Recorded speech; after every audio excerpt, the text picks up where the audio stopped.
उसको संभालते रहिए. തോളിൽ കിടന്ന് കരഞ്ഞുകൊണ്ടിരിക്കുകയാണ്. ഞാനിങ്ങനെ തട്ടിക്കൊണ്ടിരുന്നു. അല്പസമയം കഴിഞ്ഞപ്പോൾ ആശ്വാസമായി, കരച്ചിൽ നിന്നു ഇറങ്ങിപ്പോയി. और थोड़े समय तक वो रोती रही. मैंने भी उसको ऐसे आश्वासन दिया. थोड़े समय के बाद रोना बंद किया और खुद वो उतर कर चली गई. നിനക്ക് കരയാനൊരു തോൾ ആവശ്യമാണ്. आपको रोने के लिए एक शोल्डर की जरूरत है. ഈ ബാലകൻ എൻ്റെ തോളിൽ കിടക്കുമ്പോൾ ये बेटा जब मेरे शोल्डर पे है, ഞാനിങ്ങനെ ചിന്തിച്ചു, ഇവൻ അപ്പന്റെ തോളിൽ ഇതുപോലെ കിടക്കുവാൻ അവസരം ലഭിച്ചിട്ടുണ്ടോ? मैंने ऐसा सोचा, क्या कभी इस बेटे को अवसर मिला कि वो अपने पिता के शोल्डर में ऐसे पकड़े? എനിക്ക് അവിടെ അധിക നേരം നിൽക്കാൻ കഴിയത്തില്ല.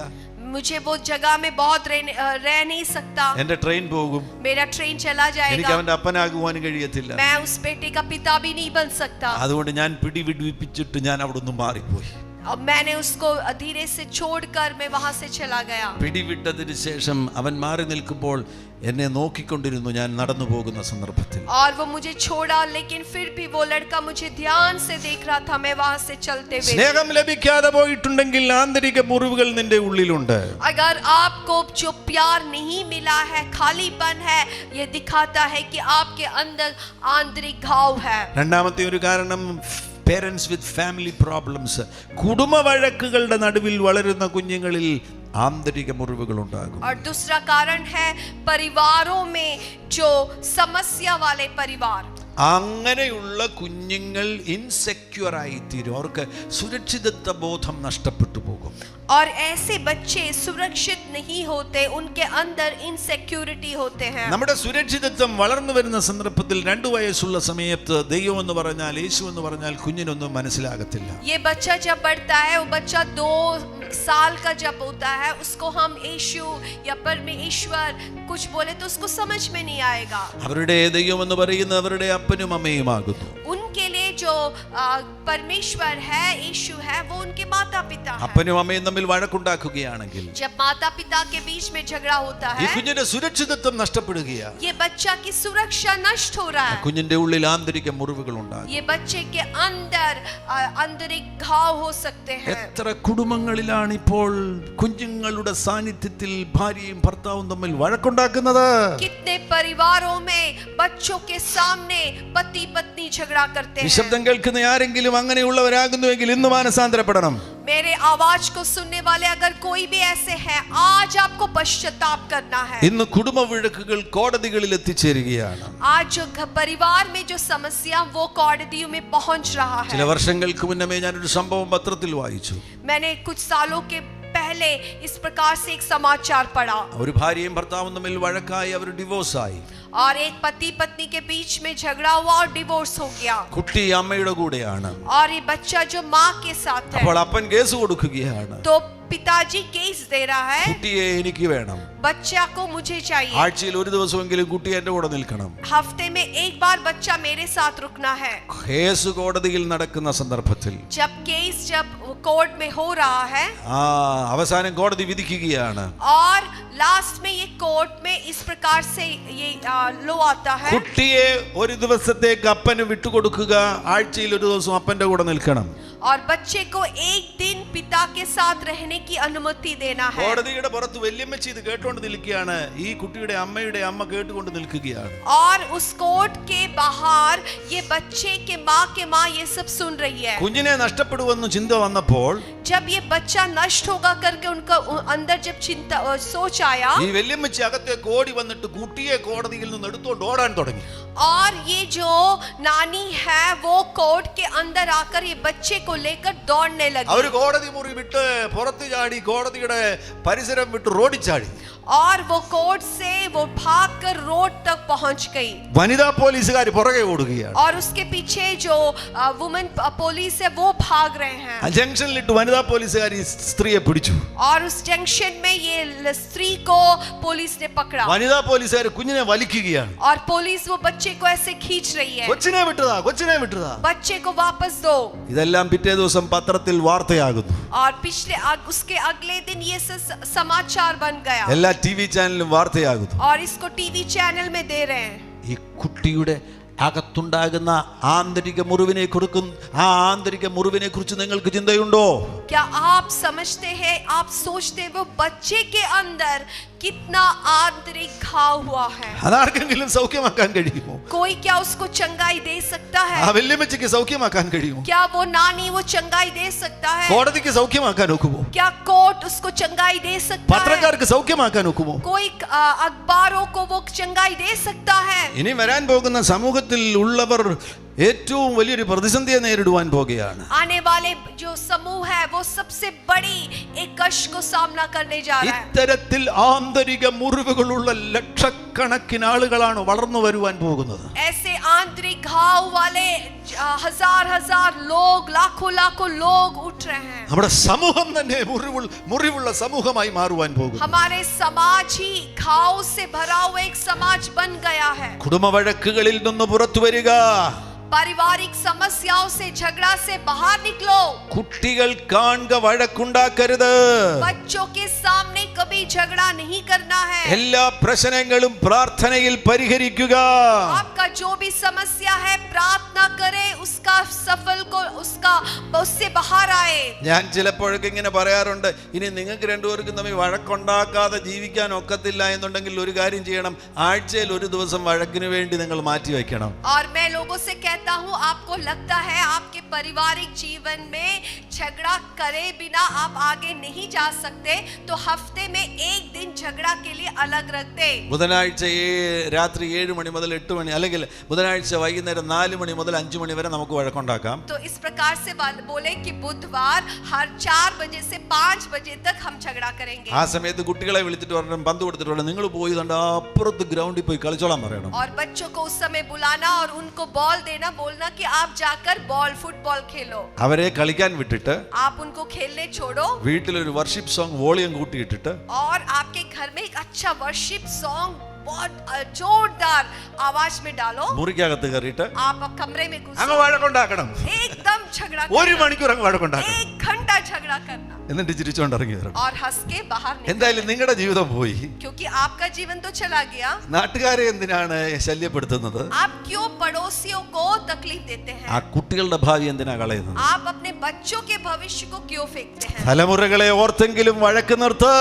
आपके बच्चों को सोचकर भी आपका झगड़ा को बंद करो। നിങ്ങൾ ഒരുമിച്ച് ഐക്യതയോടുകൂടെ ജീവിക്കുകയാണെങ്കിൽ अगर आप एक साथ एक मन होकर जीते हैं, നിങ്ങളുടെ കുടുംബം ഒരു സ്വർഗമായി തീരാൻ പോകുകയാണ്. आपके परिवार को परमेश्वर एक स्वर्ग बनाना चाहता है। യിരെമ്യാ പ്രവാചകന്റെ പുസ്തകം 32-ാമത്തെ അധ്യായം അതിന്റെ 39-40 വാക്യങ്ങൾ ശ്രദ്ധിക്കുക. यिर्मयाह के किताब उसका 32 को हम देख सकते हैं। 32 verses 39 and 40. उसका 39 और 40। അവർക്കും അവരുടെ ശേഷം അവരുടെ മക്കൾക്കും ഗുണം വരത്തക്കവണ്ണം അവർ എന്നെ എന്നേക്കും ഭയപ്പെടേണ്ടതിന് ഞാൻ അവർക്ക് ഏക മനസ്സും ഏക മാർഗവും കൊടുക്കും. और वहां पर लिखा है कि ताकि वो पीढ़ीगत मैं उनको एक मन और एक ही चाल कर दूंगा कि वो सदा मेरे भय माने। ഇതെല്ലാവരും ഒന്ന് സ്വീകരിച്ചേ. ഏക മനസ്സും ഏക മാർഗവും ഒന്ന് സ്വീകരിച്ചേ. आप सब स्वीकार करें, ये वचन को स्वीकार करें। എല്ലാ കുടുംബങ്ങൾക്കും ദൈവം ഏക മനസ്സും ഏക മാർഗവും നൽകി തരാൻ ആഗ്രഹിക്കുന്നു. प्रभु चाहता है हर एक परिवार को एक मन और एक चाल देना चाहता है। ഏക മനസ്സും ഏക മാർഗവും നിങ്ങൾക്ക് ലഭിക്കുകയാണെങ്കിൽ 40-ാം വാക്യത്തിൽ ഞാൻ അവരെ വിട്ടുപിരിയാതെ അവർക്ക് നന്മ ചെയ്തുകൊണ്ടിരിക്കും. अगर आप एक मन और एक चाल में चलते हैं, उसका 40वां पद इस प्रकार से करता है, प्रभु करता है, मैं कभी उनका संग नहीं छोड़ूंगा, भलाई करता रहूंगा। ആ ഭാഗം വളരെ ശ്രദ്ധിക്കേണ്ടത് ആവശ്യമാണ്. നിങ്ങൾ ഏക മനസ്സും ഏക മാർഗവും ഉള്ളവരാകുന്നുവെങ്കിൽ നിങ്ങൾക്ക് ലഭിക്കുന്ന ഏറ്റവും വലിയ അനുഗ്രഹം എന്താണെന്ന് അറിയാമോ? ദൈവ സാന്നിധ്യം. ഞാൻ അവരെ വിട്ടുപിരിയാതെ 24 hours നിന്റെ വീടിനകത്ത് ദൈവ സാന്നിധ്യം. उस वचन को ध्यान दीजिए। अगर एक मन एक चाल है, प्रभु क्या करना चाहता है? प्रभु बोलता है कि मैं उनके संग रहूंगा। परमेश्वर की उपस्थिति आपके घर में सदा बना रहेगा। ദൈവ സാന്നിധ്യമുള്ള വീട്ടിൽ ദൈവം നന്മ ചെയ്തുകൊണ്ടിരിക്കും. जो परिवार में परमेश्वर की उपस्थिति है, प्रभु वह भलाई करता रहेगा। രാവിലെ നോക്കുമ്പോൾ ഭാര്യയും ഭർത്താവും ഏക മനസ്സും ഏക മാർഗവും ഉള്ളവർ. सुबह जब प्रभु देखता है पति पत्नी एक एक मन एक चाल में है। ദൈവം അവർക്ക് നന്മ ചെയ്യും. प्रभु उनके लिए भलाई करता है। ഉച്ചയ്ക്ക് നോക്കുമ്പോൾ ഭാര്യയും ഭർത്താവും ഏക മനസ്സും ഏക മാർഗവുമുള്ള. और दोपहर में देखता है पति पत्नी एक मन एक चाल। ദൈവം അവർക്ക് നന്മ ചെയ്യും. प्रभु फिर उनको भलाई करता है। ഓ നിന്റെ ഭവനം നന്മയുടെ സ്രോതസ്സായി തീരും. आपका परिवार भलाई का एक स्रोत बन जाएगा। ആമേൻ. മൂന്നാമത്തെ ഒരു സാഹചര്യമാണ് ക്രൂവൽറ്റി ഓഫ് പേരൻസ്. ക്രൂരരായിട്ടുള്ള മാതാപിതാക്കളാൽ വളർത്തപ്പെടുന്ന കുഞ്ഞുങ്ങൾ അവരിൽ ആന്തരിക മുറിവുകൾ ഉണ്ടാകും. और तीसरा एक कारण है माता पिता क्रूरित होना। ऐसे बच्चों के अंदर भी आंतरिक घाव हो सकता है। ശിക്ഷണം വളരെ ആവശ്യമാണ്, പക്ഷേ അത് ക്രൂരമാകുന്ന ശിക്ഷണമായി തീരരുത്.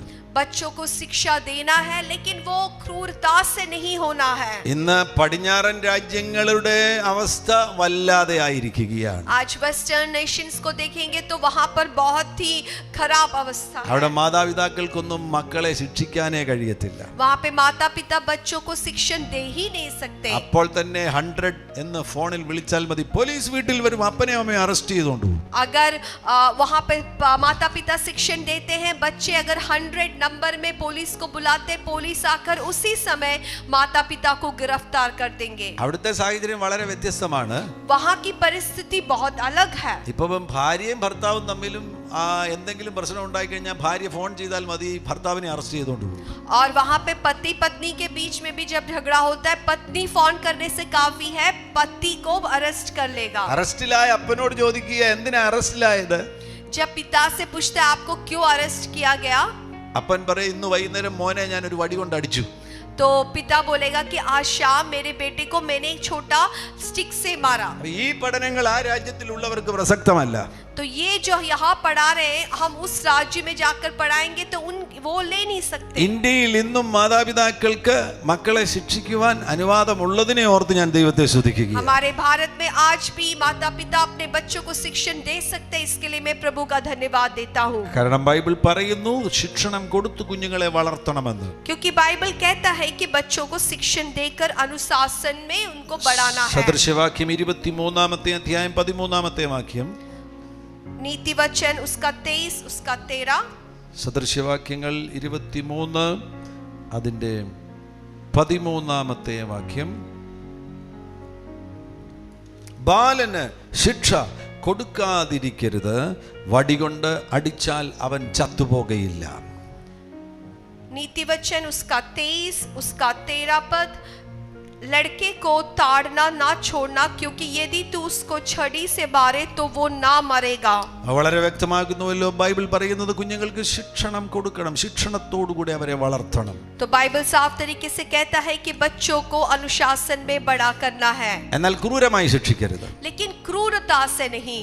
നിങ്ങൾ കോപിച്ചിരിക്കുമ്പോൾ ശിക്ഷിക്കരുത്. कभी भी आप जब गुस्से में बैठते बच्चे को शिक्षण नहीं करना है। ചില അപ്പന്മാർ ബെൽറ്റ് ഊരി അടിക്കാറുണ്ട്, कोई पिता लोग है वो बेल्ट खोलकर बच्चों को मारते ഷൂസ് हैं ഊരി അടിക്കാറുണ്ട്, और शूज खोलकर बच्चों को मारते हैं കസേര എടുത്തെറിയാറുണ്ട്. और ऐसे कुर्सी को लेकर फेंकते हैं। ചില അമ്മമാരുണ്ട് അടുക്കളയിൽ നിൽക്കുമ്പോൾ പാത്രം എടുത്തെറിയാറുണ്ട്. और कोई माँ लोग है वो रसोई में होते हैं, गुस्से से बर्तन बच्चों के ऊपर फेंकते हैं। ചില അപ്പന്മാരുണ്ട് കുഞ്ഞിനെ അടിച്ചതിന് ശേഷം ബാത്റൂമിൽ അടച്ചിടാറുണ്ട്.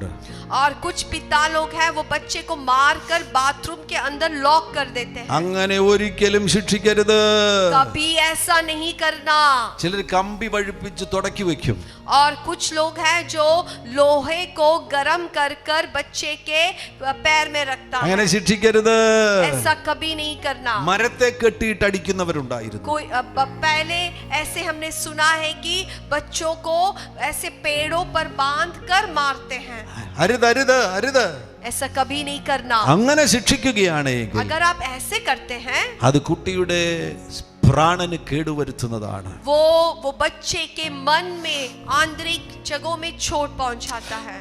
നിങ്ങൾ ശിക്ഷിക്കുകയാണെങ്കിൽ നിങ്ങൾ ഒരു ചെറിയ വടി കൊണ്ടാണ് കുഞ്ഞിനെ ശിക്ഷിക്കേണ്ടത്. आप जब बच्चे को अनुशासन में लाते हैं, दंड देते हैं, एक छोटा डंडी ले। അപ്പനും അമ്മയും യോജിപ്പിൽ നിന്ന് ശിക്ഷിക്കണം. माता पिता दोनों मिलकर बच्चे को दंड देना। ആരെങ്കിലും ഒരാൾ ശിക്ഷണത്തിന്റെ നേതൃത്വം ഏറ്റെടുക്കണം. और उसमें से एक व्यक्ति शिक्षण के लिए उसका अगुवाई करना है। കാരണം പറഞ്ഞ് ശിക്ഷിക്കണം. बच्चे को बोलना है क्यों उसको आप डांट रहे हैं या मार रहे हैं। നിങ്ങളുടെ കോപം ശമിച്ചതിന് ശേഷം ശിക്ഷിക്കണം. आपका गुस्सा शांत होने के बाद ही बच्चे को मारना है।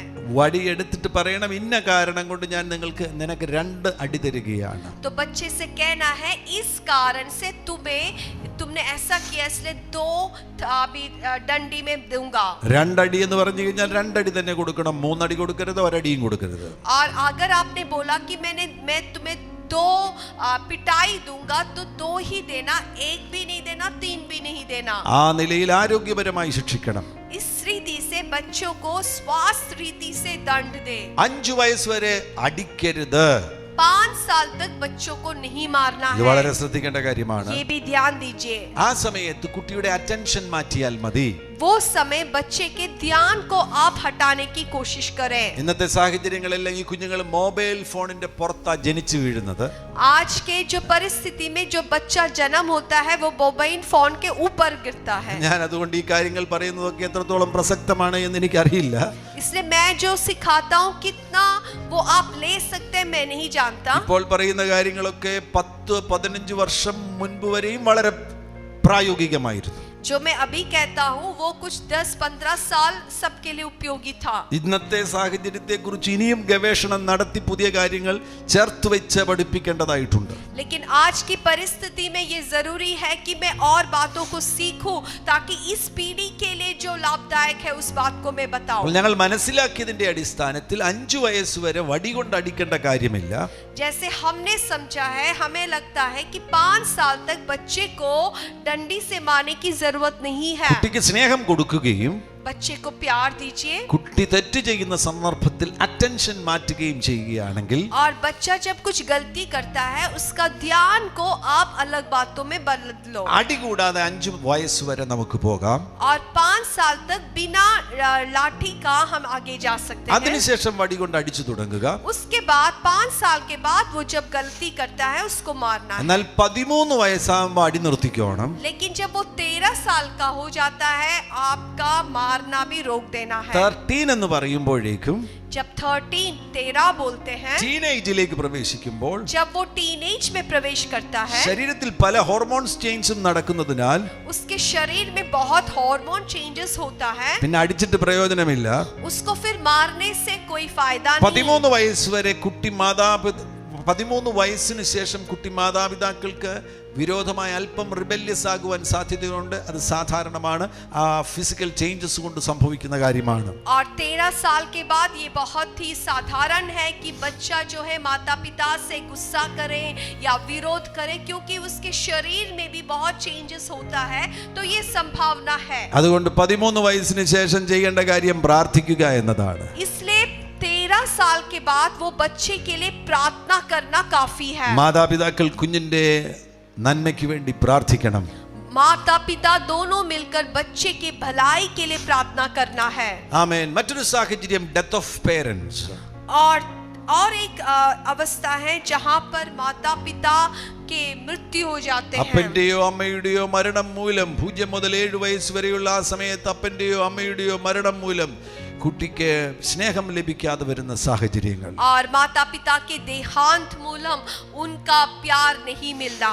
ആമേൻ. നിങ്ങളുടെ അപ്പൻ 3-ാം വയസ്സിൽ മരിച്ചു പോയതാണോ? आपके पिता क्या आप जब 3 साल के थे तब गुजर गए? അമ്മ 7-ാം വയസ്സിൽ മരിച്ചു പോയതാണോ? क्या माँ आप जब 7 साल के थे तब गुजर गए? അകത്തൊരു ശൂന്യതയുണ്ട്. आपके अंदर एक खालीपन होगा. ആ ശൂന്യതയെ നികത്തുവാൻ ഈ ലോകത്തിൽ ആർക്കും കഴിയുകയില്ല. वो खालीपन को कोई मिटा नहीं सकता. യേശുവിന് മാത്രമേ കഴിയത്തുള്ളൂ. बस यीशु मसीह से संभव है. ആമേൻ. ഫിലിപ്പോസ് ചോദിച്ചു, ഞങ്ങൾക്ക് പിതാവിനെ കാണിച്ചു തരണമേ, എന്നാൽ ഞങ്ങൾക്ക് മതി എന്ന്. फिलिपोस इस प्रकार से यीशु से पूछा कि हमें पिता को दिखा दे तो हमारे लिए काफी है. യേശു ഫിലിപ്പോസിനോട് പറഞ്ഞു, ഞാൻ ഇത്ര കാലം നിന്നോട് കൂടെ ഇരുന്നിട്ടും ഫിലിപ്പോസേ നീ എന്നെ അറിയുന്നില്ലേ? तो यीशु ने पूछा फिलिपोस मैं तुम्हारे साथ इतना दिन था फिर भी तुमने मुझे नहीं पहचाना? എന്നെ അറിഞ്ഞവൻ പിതാവിനെ അറിഞ്ഞിരിക്കുന്നു. जिसने मुझे जाना है वो पिता को भी जान लिया എന്നെ है. കണ്ടവൻ പിതാവിനെ കണ്ടിരിക്കുന്നു. जिसने मुझे देखा है वो पिता को भी देख लिया എന്നെ है. വെളിപ്പെട്ട് കിട്ടിയവന് പിതാവിനെ വെളിപ്പെട്ട് കിട്ടിയിരിക്കുന്നു. जिसको मैं जिसके लिए प्रकाशित हो गया उसके लिए पिता भी प्रकाशित हो गया है। നിന്റെ അപ്പനെ നീ യേശുവിൽ കണ്ടെത്തുക, നിന്റെ അമ്മയെ യേശുവിൽ നീ കണ്ടെത്തുക. तुम्हारे पिता को यीशु में आप ढूंढ निकालना है, तुम्हारे माँ को आपको यीशु से प्राप्त करना है। ഷീബയുടെ 3-ാം വയസ്സിൽ ഷീബയുടെ പിതാവ് ഒരു അപകടത്തിൽ മരിച്ചുപോയി. और शीबा के 3 साल में उसके पिता इस दुनिया से गुजर गए। ആ സമയത്ത് 3 വയസ്സ് കഴിഞ്ഞതിന് ശേഷം അപ്പനില്ലാതെ വളർന്ന ആ സമയത്ത് അപ്പനെ സ്വപ്നത്തിൽ കാണുമായിരുന്നു. और उसके पिता के देहांत के बाद सपने में वो अपने पिता को देखती थी। മരിച്ചവരെ സ്വപ്നത്തിൽ കാണരുത്. आप कभी भी अपने सपने में मरे हुए लोगों को देखना नहीं है। മരിച്ചവരെ സ്വപ്നത്തിൽ കാണുന്നുവെങ്കിൽ മരിച്ചുപോയ വ്യക്തിയുമായിട്ടൊരു സോൾ ടൈ ഉണ്ട് എന്നാണ് അത് പറയുന്നത്. आप अगर मरे हुए व्यक्ति को अपने सपने में देखते हैं, ये दिखाता है कि उस व्यक्ति से आपका एक सोल टाई है। മരിച്ചവരെ സ്വപ്നത്തിൽ കാണരുത്. मरे हुए लोगों को सपने में नहीं देखना है। ഈ പിതാവ് മരിച്ചുപോയ ഷീബ സ്വപ്നത്തിൽ പിതാവിനെ കാണുമായിരുന്നു. സ്വപ്നത്തിൽ പിതാവിനെ പിടിക്കുവാൻ വേണ്ടി ശ്രമിക്കുമായിരുന്നു. എന്നാൽ പിതാവ് അപ്രത്യക്ഷമാകും. तो सपने में शीबा अपने पिता को देखती है, पिता के पास दौड़ कर जाती है कि वो पिता को छुए, लेकिन पिता गायब हो जाता है। അടുത്ത ദിവസം വലിയ ദുഃഖത്തിലായിരിക്കും. और दूसरे दिन बहुत दुख में वो उठती है। എന്നാൽ 9-ാം ക്ലാസ്സിൽ പഠിച്ചുകൊണ്ടിരിക്കുമ്പോൾ യേശുവിനെ കണ്ടെത്തി.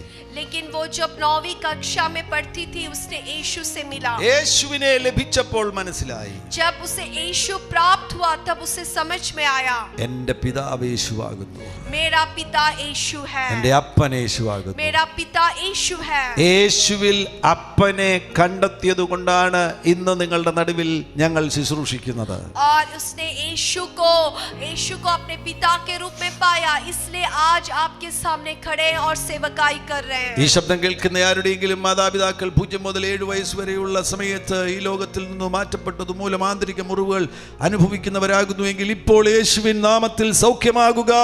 जो आवाज सुनते हैं, आप किसी के भी माता या पिता आपके शून्य से 7 साल के बीच में उनका देहांत हो गया है, तो आपसे कहना चाहते कि आप यीशु में अपने माता पिता को पाए। ആമേൻ. സ്നേഹം ലഭിക്കാതെ ശൂന്യതകൾ അനുഭവിക്കുന്നവരെല്ലാം ഇപ്പോൾ യേശുക്രിസ്തുവിന്റെ സ്നേഹത്താൽ നിറയട്ടെ. जितने लोगों को प्यार नहीं मिला है, जिनके अंदर वो खालीपन है, होने पा इसी समय यीशु मसीह के द्वारा उनको प्यार को प्राप्त करें। സ്നേഹം ലഭിക്കാതെ പോയ സാഹചര്യങ്ങൾ, സ്നേഹത്തിന്റെ ശൂന്യതകൾ, അതെല്ലാം യേശുവിന്റെ സ്നേഹത്തിന് വേണ്ടിയുള്ള ദാഹമായി തീരണം. और आपके जीवन में जहां जहां आपके अंदर शून्य है, जहां जहां आपको प्यार उपलब्ध नहीं हुआ है, उन जगहों में यीशु के प्यार से भरने का एक अवसर बना दे। വിശ്വസിക്കുന്ന എല്ലാ പ്രിയപ്പെട്ടവരിലും ഇപ്പോൾ ഇത് സംഭവിക്കട്ടെ. जो लोग विश्वास करते हैं उनके जीवन में अभी ये हो जाए। വിശ്വാസത്തോടുകൂടി അത് സ്വീകരിക്കുക. आप विश्वास के साथ उसे स्वीकार करें। യേശുവിന്റെ സ്നേഹത്താൽ നിറയുക. यीशु मसीह के प्यार से भर जाए। നിന്റെ അപ്പനെയും അമ്മയെയും യേശുവിൽ നീ കണ്ടെത്തുക. आपके माता पिता को यीशु में आप पाइए। എല്ലാ സ്നേഹത്തിന്റെ ശൂന്യതകളും യേശുവിന്റെ സ്നേഹത്താൽ ഇപ്പോൾ നിറയട്ടെ. हर एक आपके अंदर की जो खालीपन है यीशु के प्रेम से भर जाए। हालेलुया. हालेलुया। കരങ്ങൾ ഉയർത്തി കർത്താവിനെ ഒന്ന് സ്തുതിക്കുമോ? हाथों को उठाते हुए परमेश्वर की महिमा करें। ഞാൻ മുന്നോട്ട് പോകട്ടെ. मैं आगे जाता हूँ। റിജക്ഷനിൽ സ്നേഹത്തിന്റെ ലഭ്യത മാത്രമല്ല, മറ്റൊരു കാരണം, റിജക്ഷൻ ഉണ്ടാകുന്നതിന്റെ മറ്റൊരു കാരണമാണ് അംഗീകാരം ലഭിക്കാതെ വരുമ്പോൾ ആളുകൾ, കുഞ്ഞുങ്ങൾ റിജക്റ്റഡ് ആയി തീരുന്നു. और एक कारण है रिजेक्शन का, जब आपको जो अंगीकार मिलना है वो नहीं मिलता, वो भी एक बड़ा कारण है। lack of acceptance. आपको अंगीकार नहीं करते। നമുക്കെല്ലാവർക്കും വളർച്ചയുടെ ഘട്ടത്തിൽ അംഗീകാരം ആവശ്യമാണ്. हमारे बढ़ोतरी में हमें बहुत ही जरूरी है कि दूसरे लोग हमें अंगीकार करें। അപ്പന്റെയും അമ്മയുടെയും അംഗീകാരം ആവശ്യമാണ്. അതുകൊണ്ടാണ് കുട്ടികൾ ശ്രദ്ധിച്ചിട്ടില്ലേ, ഒരു കപ്പ് പാല് കുടിച്ചു കഴിഞ്ഞാൽ ഉടനെ അമ്മയുടെ അടുക്കൽ വന്നിട്ട് പറയും, ഇങ്ങനെ കപ്പ് കാണിക്കും, അപ്പോൾ അമ്മ പറയണം ഗുഡ് ബോയ്. പപ്പായുടെ അടുക്കൽ വരും, കപ്പ് കാണിക്കും, അപ്പോൾ പപ്പ പറയും ഗുഡ് ബോയ്. നോക്കുക, അവൻ ആ ഒരു കപ്പ് പാല് കുടിച്ചപ്പോൾ അവൻ അംഗീകാരം ആവശ്യമാണ്. तो आप देखिए, जब छोटा बच्चा जो है वो एक कप दूध पीकर अपने पापा के पास आते हैं तो पापा गुड बॉय बोलते हैं, फिर मम्मी के पास जाते हैं, तो वो बच्चा को कितना एक्सेप्टेंस चाहिए।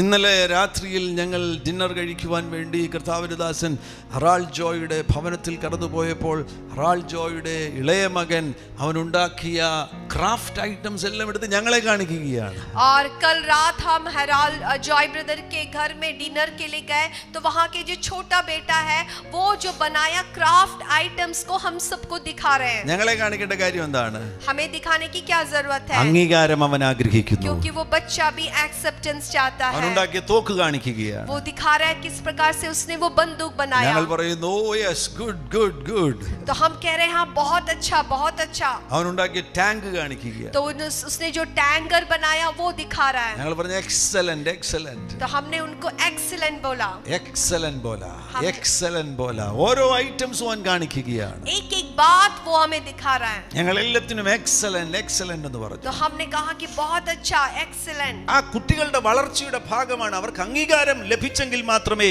അവരുടെ കഴിവുകൾ വളരുകയുള്ളൂ. तो वो बच्चे को उसके बढ़ोतरी में उसको बहुत एक्सेप्टेंस की जरूरत है, क्योंकि उसको बढ़ने के लिए उसके तालंत को बढ़ाने के लिए बहुत जरूरी है। എന്നാൽ പല സന്ദർഭങ്ങളിലും കുട്ടികൾക്ക് അംഗീകാരം ലഭിക്കുന്നില്ല. लेकिन कई बार बच्चों को वो अंगीकार नहीं मिलता। അവർ തിരസ്കരിക്കപ്പെട്ടു പോവുകയാണ്. उनको तिरस्कृत करते हैं। പല കുഞ്ഞുങ്ങളും ഉദരത്തിൽ വെച്ച് തന്നെ തിരസ്കരിക്കപ്പെട്ടവരാണ്. कई बच्चों को माँ के कोख में तिरस्कार हो जाते हैं। ചില കുഞ്ഞുങ്ങൾ കൺസീവ്ഡ് ആകുമ്പോൾ कोई बच्चे जब माँ के कोख में उत्पन्न होते हैं അപ്പനും അമ്മയും പറയും ഇതിനെ നമുക്ക് അങ്ങ് അബോർട്ട് ചെയ്യാം. तब माता पिता बोलते ये बच्चे को हम फेंक देंगे। ഞാൻ നിങ്ങളോട് പറയട്ടെ, അബോർഷൻ കൊലപാതകമാകുന്നു. मैं आपसे कहना चाहता हूँ गर्भपात हत्या है। ആരും അതിനെക്കുറിച്ച് ചിന്തിക്കാറില്ല. कोई उसके बारे में सोचता नहीं। നിങ്ങൾക്കറിയാമോ, പാൻഡമിക് ഉണ്ടായി കഴിഞ്ഞ 2 വർഷമായി ലോകവ്യാപകമായി ഏതാണ്ട് 56 മുതൽ 60 ലക്ഷം വരെ ആളുകൾ മരിച്ചു. കോവിഡ് വന്നു മരിച്ചു. पिछले 2 सालों में कोविड के कारण 56 से 60 लाख लोग मरे हैं। വലിയ സംഖ്യയല്ലേ? बहुत बड़ा संख्या है। എന്നാൽ ഈ കഴിഞ്ഞ ദിവസം ഞാൻ ഈ അബോർഷൻ മൂലം മരിച്ച കുട്ടികളുടെ എണ്ണം എടുത്തപ്പോൾ ये बड़ी संख्या है, लेकिन जब पिछले दिन में अबॉर्शन के द्वारा मरे हुए बच्चों का जब मैंने गिनती लिया, കഴിഞ്ഞ ഒരു വർഷം